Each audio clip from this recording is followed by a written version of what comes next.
Welcome to The Authority File, the podcast that features conversations about the life cycle of scholarly communication. I'm Bill Mickey, your host and the editorial director at Choice. In this series, which is brought to you with generous support from Wilfrid Laurier University Press, I'm joined by Dr. Cheryl Thompson, Associate Professor in Performance at the Creative School at Toronto Metropolitan University and the Director of Mapping Ontario's Black Archives. We'll be talking about her new book, Canada and the Blackface Atlantic, Performing Slavery, Conflict, and Freedom, 1812 to 1897, which is available now from Wilfrid Laurier University Press. From the War of 1812 to 18th century British immigration through to the Jim Crow era, we explore the ways in which blackface minstrelsy spread into Canada and how black choral groups and singers simultaneously reshaped entertainment to tell their own stories. Cheryl also shares how she used archives to conduct her research and the challenges she encountered along the way, which then resulted in the formation and her directorship of the Mapping Ontario's Black Archives project. In this second episode of our series, we dig deeper into Cheryl's book and learn about the connections between conflict and entertainment and how the portrayal of Black people in minstrel shows reflected attitudes about American enslavement in the U.S. North and South.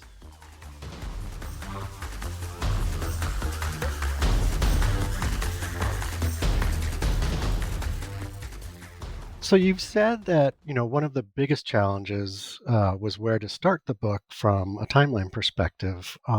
So why was that? And then, how did you land on 1812 specifically?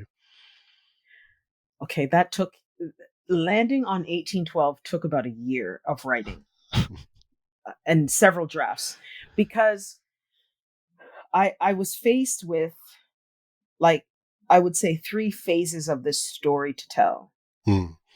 Recognizing that and just reading about theater and performance and understanding theater and performance history, I was like, okay, well, do I just ignore the Shakespearean era? Do I just ignore sort of the British theater tradition? Mm-hmm. Do I ignore Commedia dell'arte from Italy and what's coming out of France and all of the British pantomime? Like, do I just ignore all of those centuries of what was essentially a kind of racial play? Mm-hmm. And how do I address the more of Right. of Othello and all of these other plays that Shakespeare produced, right? And so I was kind of, at first, I remember that first chapter, it was like I was just delving deep into 17th, 18th century stuff. And I remember someone brought it back and I was like, my editor was basically like, okay, how are we going to find anyone to assess this work if you're starting in the Elizabethan theater and then you're ending up basically, in vaudeville? It's like most people are specialists in something. Right. So I realized, okay, the scope is just way too, I can't start there. Mm-hmm. So instead I thought the book is Canada in the Blackface Atlantic. Okay. The War of 1812 is the most symbolic war that most people associate with Canada and Mm-hmm. its engagement with the US. So I thought, okay, I can start there.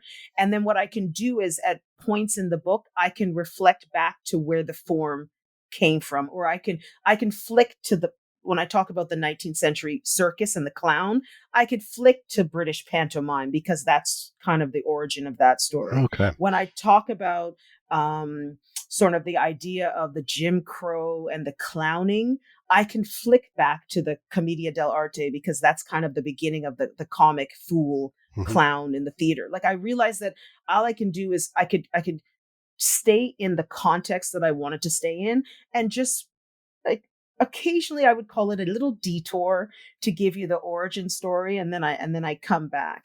And at the same time, I also realized that so much of this book, one of the things that I had to learn about the minstrel show, that it was the first genre of music, of not, I was going to say music, but it was the first genre of theater that sort of disrupted the boundaries of legitimate theater. So what I mean by that is, before the minstrel show, it was very clear that you had theater that was purely spoken word.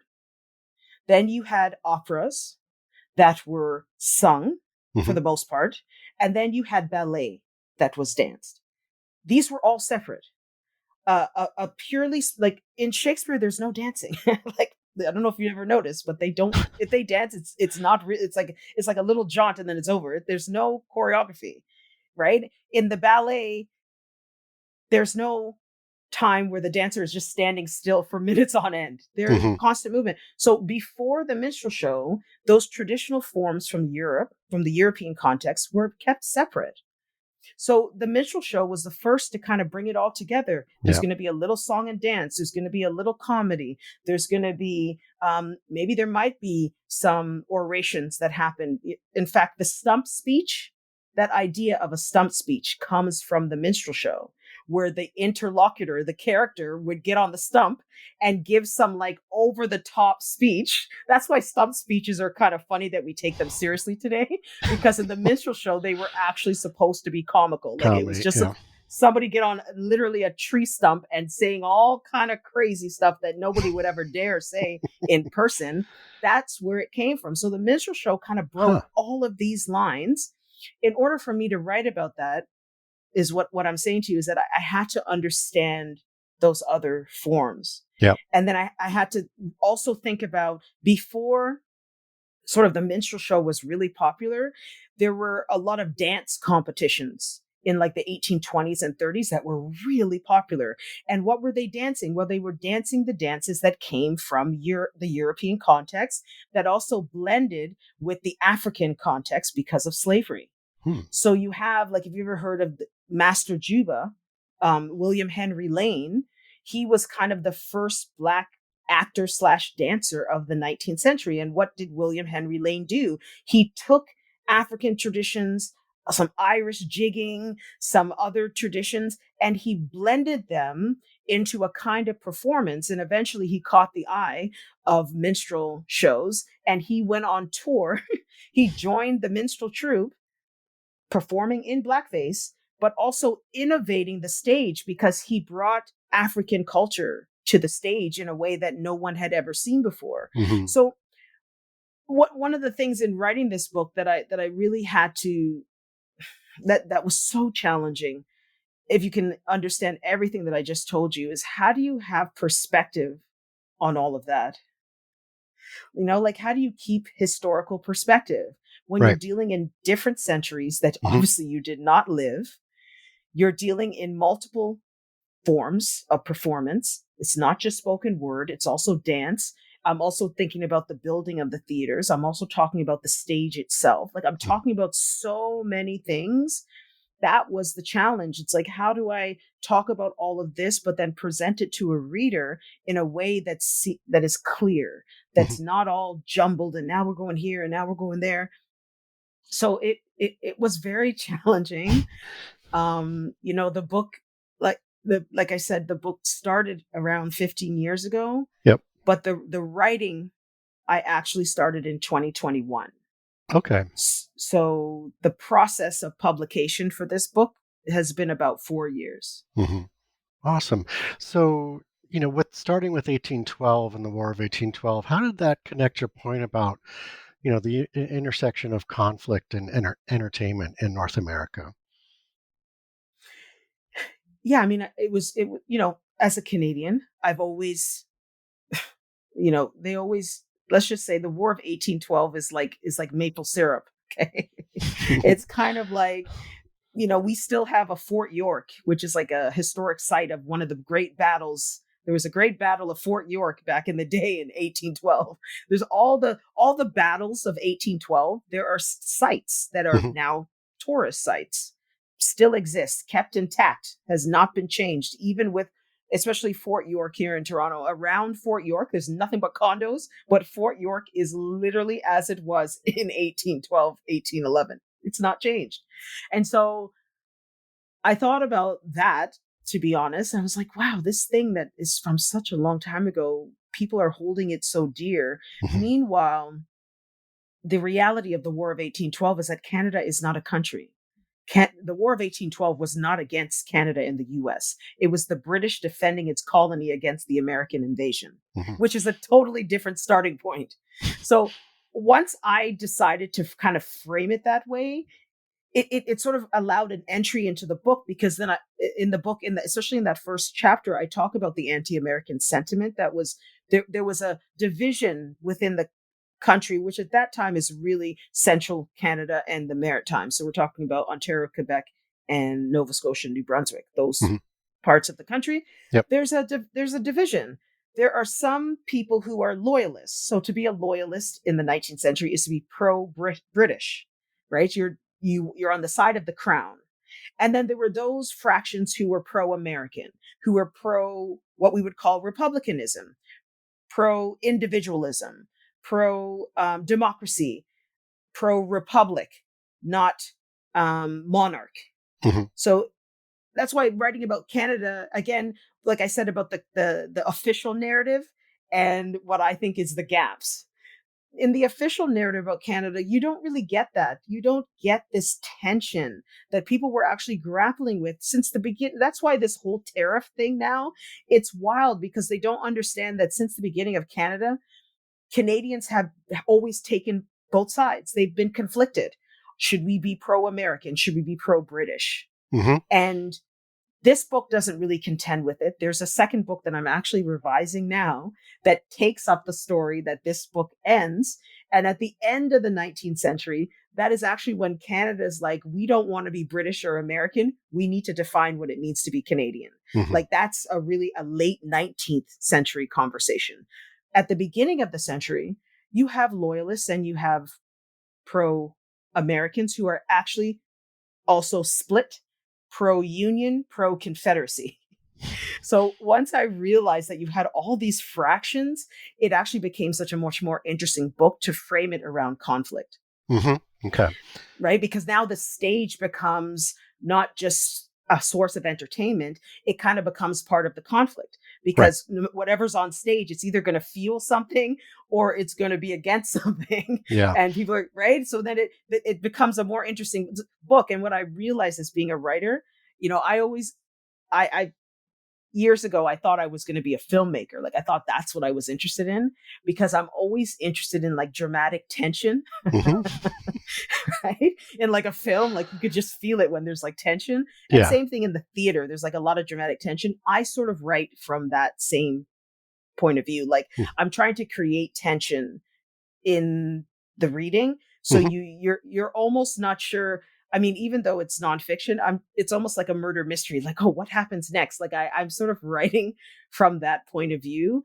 And I just felt starting the book with that conflict, Hmm. and then sort of signposting. There's another signpost with the US Civil War, because again, most people might not know is that there were some people who were pro-union and some Canadians who were very pro-Confederacy. And they were pro-Confederacy because they had investments in the cotton industry Okay. from Canada. And there were also a lot of Confederates who had money in Canadian banks. Hmm. So there's a relationship there that was another point of tension that I was like, oh, this is actually really amazing that I could layer the book so that the book becomes much more complicated than you just thinking of the minstrel show. I'm also trying to give you like the cultural context Right. of that the shows were staged in, and then that other word, freedom, forms part of it, Hmm. because over the course of the time period of the book, Black people go from enslavement to freedom. Right. And it's through that journey that the stage actually becomes the most liberating force, especially in the Reconstruction and post-Reconstruction years. Okay. So let's talk a little bit about sort of what was portrayed on the stage, in terms of what you've just talked about. So, how were Black people portrayed in this context, in these shows? And, how did that reflect the attitudes around enslavement in America? For example, the stories about the runaway slave and sort of Yeah. that dramatic arc, but also, moving from that portrayal into maybe what was portrayed into the Canadian public, thanks to the infrastructure and the entertainment industry you've also talked about. Um, can you talk about those portrayals and how it might have shifted a bit as the further north it went?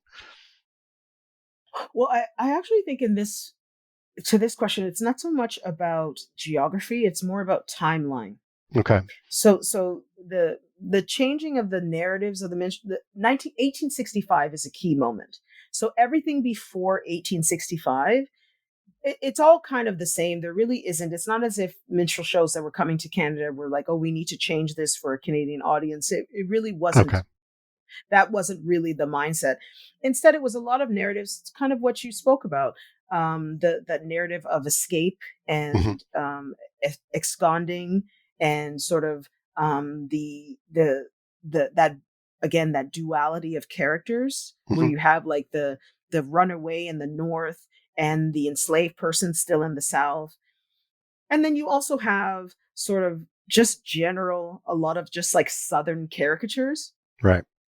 The southern errant slave caricature was just really popular. People, especially in Canada, because from a Canadian mindset. So I should say, for those who are not aware, Canada does have a history of slavery. It's just that when slavery was abolished across the British Empire, 1833, 1834, by the time that happens, the minstrel show hasn't really even hit Canada yet. Like it really becomes popular in the 1840s. So it's kind of our history of slavery is kind of gone. And then through the 1850s, with all, and the book talks about this, all the compromises. There's a compromise in 1820. There's a compromise of 1850. Today, we would probably call them policies, but back then they called them compromises. All of those compromises were expanding slavery across the US. From a Canadian point of view, you're only hearing about that, right? Because you Hmm. don't have any connection to it. And so the more you're hearing about it, I think audiences were just intrigued. And now you hear that there's a show in town that's going to be depicting, sometimes the newspaper would say, depicting scenes from slavery as they really happened, right? Like there was a lot of that, like Yeah. people just being genuinely like, oh, we get to see, we've been hearing this thing. What does it look like? And I think so you can imagine again the socializing agent that it's now really taking on, especially if you're Canadian, because you're so detached from the entire narrative. That is pre 1865. Post 1865, it's a complete different ballgame.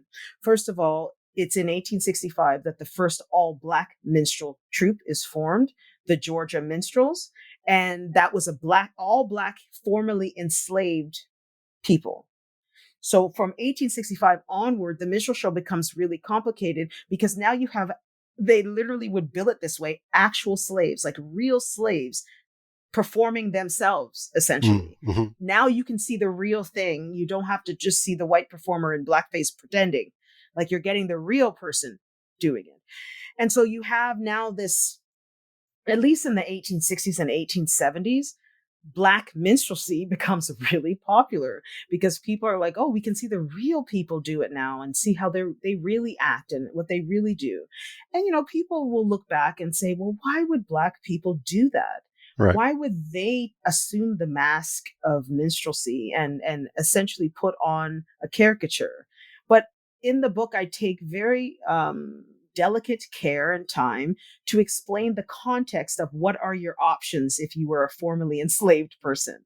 Just out of centuries of bondage, Hmm. you are either going to stay south and be a sharecropper, you're going to get on the railroad and be a sleeping car porter, or you're going to hit the stage. Hmm. At least in the latter, you have some agency to control what you do and how you do it. In as much as in the larger picture, it's really harming your community because you're creating a stereotype that now, because you're doing it, it's becoming off as more authentic Right. because you're performing the caricature and you're really black.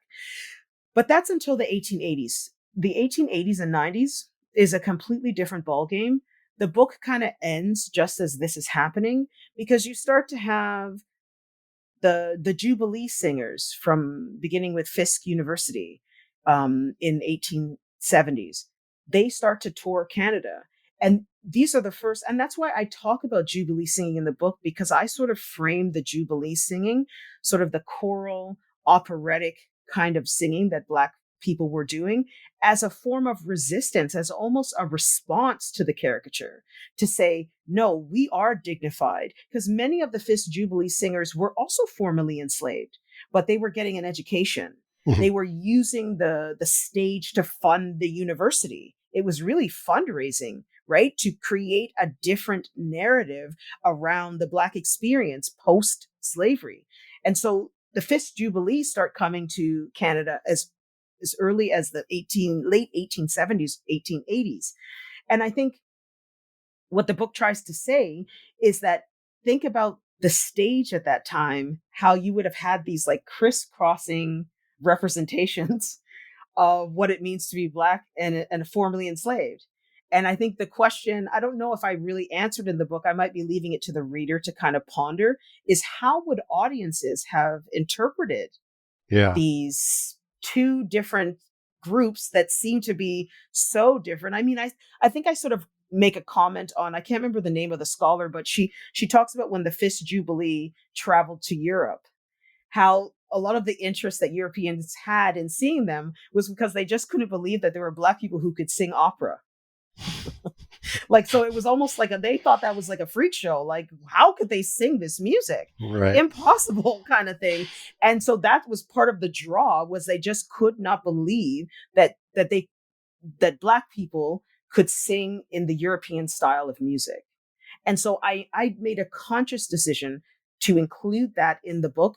Typically, books about Blackface and minstrel show, they do not talk about they do not talk about choral singing or the Fifth Jubilee. They leave all that out because they don't think it connects. Well, I decided that no, it does connect, because that's where you get the freedom part of the subtitle. Right. So there was an overlap, right? So that there Oh, was still some completely. minstrelsy happening when the Jubilee singers were coming up and doing their thing too. Exactly. I Yeah. mean, I Okay. think there's a portion of the book where I talk about they were performing in the same city at the same time on different stages. So it's a matter of to different audiences, Yeah. right? And it's interesting because in a way it's still true to this day. I this is a side note, but I've actually written another book about jazz that I can't really talk about. That's in production now, but it's the same thing about that genre of music. It's like the Fifth Jubilee was attracting sort of the upper elite class, the intelligista Yeah. class, right? Hmm. Whereas the minstrel show was like the popular culture, the uneducated, the working class, the recently arrived immigrant. Like so you had a low and high culture thing happening. And there wasn't, and even the venues where the Fifth Jubilee were performing when they would come to Canada, they were either performing at a church or they were performing not in a theater, but like a pavilion or a hall, a music hall. They very rarely were I don't think at all in the book I managed to locate a time where the Fifth Jubilee and even other Canadian Jubilee singing groups performed in an actual theater.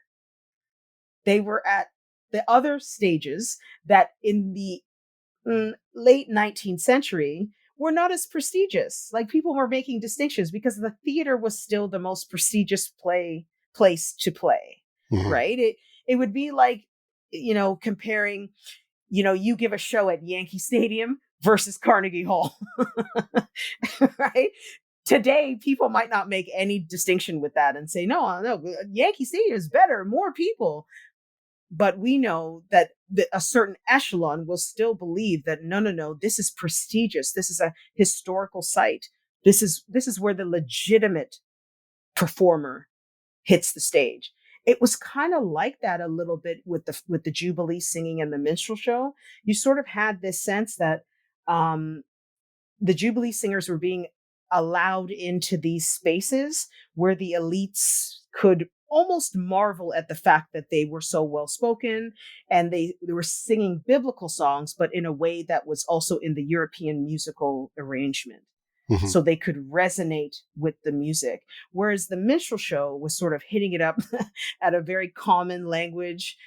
There's a great quote from someone who he's like, why did the chicken cross the road? It doesn't matter what I say next because the minstrel show created that joke. So, right, like that's where that joke actually came from. And it didn't matter where you were, you could have a variation on that joke depending on the situation. So it's that level that the minstrel show was kind of, presenting to people.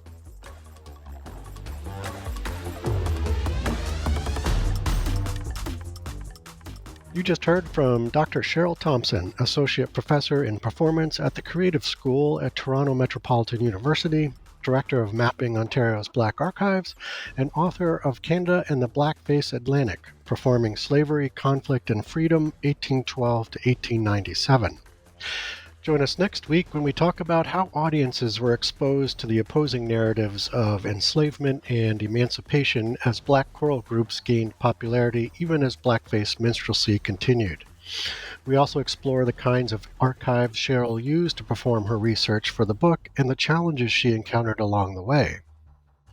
This series is underwritten with generous support from Wilfrid Laurier University Press. As always, underwriting opportunities for the Authority File podcast are directed by Choice's advertising director, Pam Marino, and all of our episodes are produced and edited by Choice's digital media producer, Sabrina Kofer, with support from digital media assistant Ashley Roy.